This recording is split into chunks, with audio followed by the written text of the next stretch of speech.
بھائی ابھی رحمت ہی، یہ میرے رب کا بڑا فضل ہے، یہ میرے رب کی بڑی رحمت ہے، وہ کیا فضل رب اللہ، اور کیا چاہیے، مل گئے مصطفیٰ، اور کیا چاہیے۔ اسی آیت کے بعد آگے دیکھیے، ابھی رحمت ہی سے مراد حضور کی ذات کیوں ہے؟ فرمایا وما ارسلناک الا رحمۃ للعالمین، اے لوگوں میں نے اپنا محبوب تمہارے درمیان رحمت بنا کے بھیج دیا ہے، اور پھر ہمارے لیے نہیں، عالمین کا جمع کا صیغہ، تمام جہانوں کے لیے حضور کو رحمت بنا کے بھیجا ہے۔ اتنی بڑی نعمت، اتنا بڑا انعام و اکرام کہ اللہ کے حبیب ہمارے لیے رحمت بن کے آئے، اور جب فضل مل گیا، رحمت مل گئی، اور حکم بھی رب ہو گیا، رب العالمین ہو گیا، ابھی ذالک فلیفرحوا، تمہارا کام ہے خوشی مناؤ اس فضل کے اوپر، اس رحمت کے اوپر۔ اور سامنے ذکر میں نے آپ کے سامنے ذکر کیا، لقد من اللہ علی المؤمنین، کہ اللہ نے یہ ہمارے اوپر احسان کیا، اس وجہ سے ہمارے اوپر لازم ہے کہ ہم خوشی کا اظہار کریں۔ اور پھر یہ ہم بات دیکھیے کہ حضور علیہ السلام تک بے شمار انبیاء کرام علیہ السلام ہے، ان میں سے بہت سارے نبیوں کا ذکر اللہ نے قرآن کے اندر فرمایا، لیکن کسی بھی نبی کی تشریف آوری کو احسان کے ساتھ بیان نہیں فرمایا۔ آپ قرآن اٹھا لیں، جہاں بھی انبیاء کرام علیہ السلام کا ذکر ہے، کہیں بھی لقد من اللہ، کہیں بھی نہیں آیا، صرف یہ میرے اور آپ کے آقا مولا صلی اللہ علیہ وسلم کے نام کے ساتھ آ رہا ہے، حضور کی تشریف آوری کے ساتھ آ رہا ہے۔ اب غور تو کیجیے، یہ تمام انبیاء کرام جب دنیا کے اندر تشریف لائے تو وہ بھی تمام لوگوں کے لیے اللہ کا بڑا احسان تھے، اس چیز کا انکار نہیں کیا جا سکتا۔ ہر نبی کا دنیا کے اندر تشریف لے کے آنا اللہ کا بڑا احسان ہے، لیکن تمام نبیوں کے سردار کی جب باری آئی، اللہ کے حبیب کی باری آئی، تو اللہ نے اس وقت فرمایا لقد من اللہ علی المؤمنین، اے ایمان والو، رب نے تمہارے اوپر بڑا احسان فرمایا، اس بات سے فی رسولہ، کہ تمہارے اندر اپنا حبیب بھیج کے تمہارے اوپر احسان فرمایا۔ نعرہ تکبیر، نعرہ رسالت، نعرہ حیدری، جشن عید میلاد النبی۔ اور اس کے اندر ایک اور بڑی کمال کی بات ہے، اس کے اوپر ہمارے دل جو ہے وہ مچل جاتے ہیں، ہمیں ایک عجیب خوشی محسوس ہوتی ہے کہ اس آیت کے اندر اللہ نے فرمایا لقد من اللہ علی المؤمنین، صرف مومنوں پر احسان فرمایا۔ یہ بات آپ سمجھے، ذرا غور کریں، احسان کے اوپر صرف مومنوں پر، حالانکہ اللہ تعالیٰ نے اپنے محبوب کے آنے کا تذکرہ فرمایا وما ارسلناک الا کافۃ للناس، ہم نے اپنے محبوب کو تمام لوگوں کی طرف رسول بنا کے بھیجا، یہاں ذکر ہے تمام لوگوں کا، اور فرمایا وما ارسلناک الا رحمۃ للعالمین، ہم نے اپنے محبوب کو تمام جہانوں کے لیے رحمت بنا کے بھیجا۔ حضور رحمت بن کے آئے تمام جہانوں کے لیے، حضور رسول بن کے آئے تمام لوگوں کے لیے، لیکن جب احسان کی باری آئی، جب احسان کا تذکرہ کیا، جب اپنے انعام و اکرام، اپنے فضل کا آپ نے ذکر کیا، فرمایا وہ صرف مومنوں کے اوپر ہے۔ کیوں ہے؟ فرمایا یہ وہ لوگ ہیں جنہوں نے میرے محبوب کا دامن تھام لیا، فرمایا یہ وہ لوگ ہیں جنہوں نے میرے محبوب کی غلامی اختیار کی ہے، یہ میرے محبوب کے دامن سے چمٹ گئے ہیں، انہوں نے میرے محبوب کو مانا ہے، تو اس لیے ان کی شان میں نے قرآن کے اندر بیان کر دی ہے۔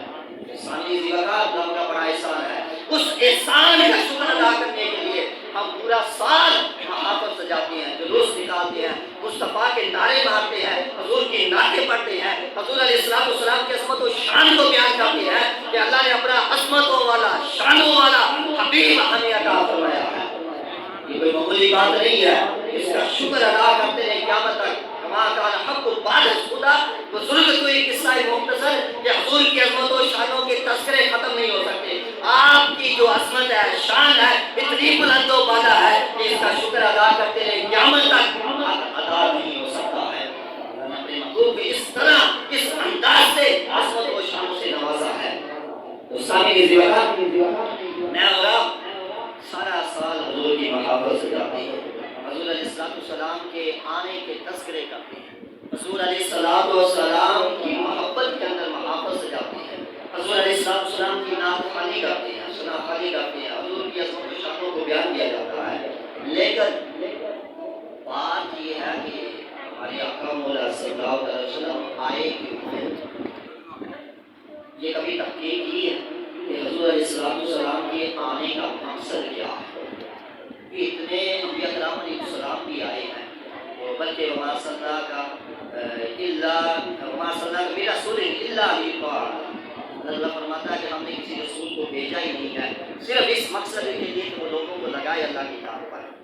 یہ بات سمجھے آپ کہ حضور علیہ السلام آئے کیوں ہیں؟ کبھی سوچا میں اور آپ محفل کے اندر آ جاتے ہیں، تلاوت سنتے ہیں، نعت خوانی سنتے ہیں، علماء کرام کے بیانات سنتے ہیں، حضور کی عظمت و شانوں کو بیان کیا جاتا ہے۔ کبھی غور کیا ہے ہم نے کہ یار اللہ نے اپنا حبیب بھیجا کیوں ہے؟ یہ قرآن عطا کیا تو کیوں عطا کیا؟ یہ حضور علیہ السلام کے آنے کا مقصد کیا اور یہ کتاب کے مل جانے کا مقصد کیا ہے؟ اب اس کو بھی قرآن پاک کی آیات بینات سے سمجھیں۔ کوئی یہ نہ کہے کہ میں اپنی طرف سے کوئی بات کر رہا ہوں، کسی کے ذہن میں یہ بات نہ آئے کہ میں نے اپنی طرف سے کوئی بات کی ہے۔ اللہ تعالیٰ نے اپنے حبیب کے آنے کا جو مقصد ہے اس کو بھی آیات بینات کے اندر ذکر کیا ہے، لیکن ہم نے کبھی سمجھا ہی نہیں، کبھی سوچا ہی نہیں، کبھی سیکھا ہی نہیں۔ علماء کے پاس یہی نہیں ہے کہ یار ہمیں بتاؤ تو صحیح کہ حضور آئے کیوں ہے، حضور علیہ السلام کے آنے کا مقصد کیا ہے۔ ہو سکتا ہے کہ کسی اور علماء کرام میں سے کسی نے یہ چیز بیان کی ہو، ان کا ایک اپنا انداز ہے۔ میں نے جو پڑھا وہ آپ کے سامنے قرآن کی آیات بینات میں سے پڑھ کے آپ کو سنا کے بات کو ختم کرنا چاہوں گا۔ اللہ تعالیٰ نے ہمیں دنیا کے اندر کس لیے بھیجا ہے، آنے کا مقصد کیا، اس کو بھی اللہ تعالیٰ نے قرآن کے اندر فرمایا کہ وَمَا خَلَقْتُ الْجِنَّ وَالْإِنسَ إِلَّا لِيَعْبُدُونِ، کہ میں نے انسان اور جنوں کو اپنی عبادت کے لیے پیدا کیا۔ حضرت آدم علیہ السلام سے لے کر قیامت تک جتنے بھی لوگ آئیں گے ان کے آنے کا جو مقصد ہے وہ اللہ کی عبادت ہے، لیکن یہ انسان جو ہے دنیا کے اندر آگے بھول گیا اس مقصد کو یاد ہی رکھا۔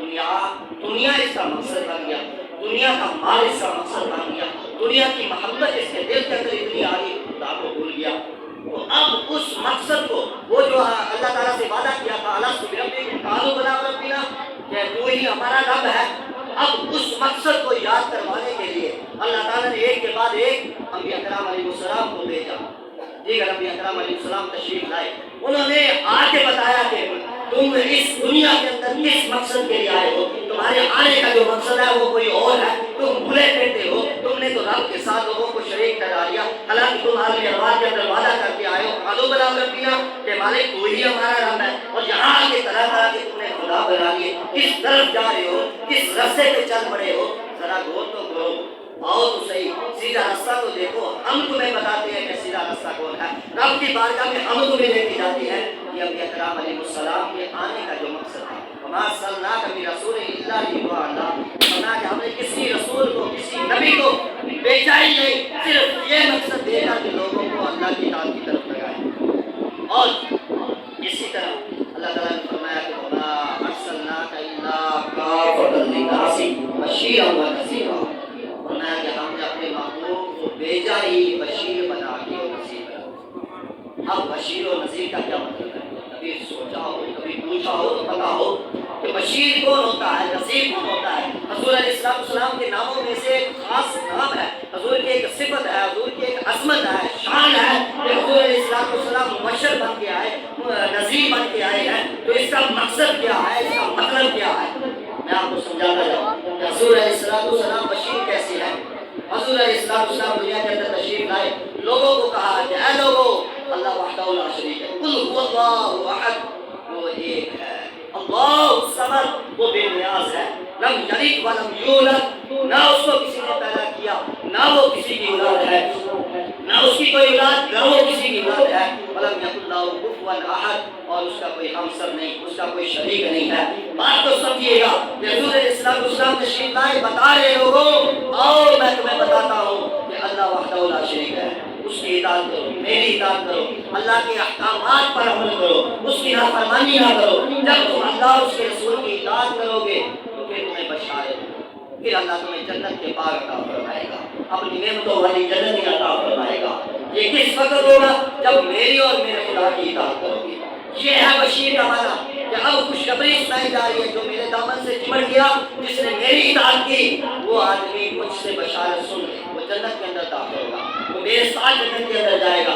اور نذیر کا کیا مطلب؟ میں اس کا عکس کر کے دیکھو، اس کا الٹ کر کے دیکھو، جو آدمی اللہ کی وحدانیت پر ایمان نہیں لاتا، جو آدمی مجھے رسول نہیں مانتا، جو اللہ اس کے رسول کی اطاعت نہیں کرتا، اللہ اس کے رسول کے احکامات کی نافرمانی کرتا ہے، اور میں اس کے لیے میں نذیر بن کے آیا ہوں، اسے میں ڈرا رہا ہوں جہنم کی آگ سے، وہ جہنم کا ایندھن بنے گا۔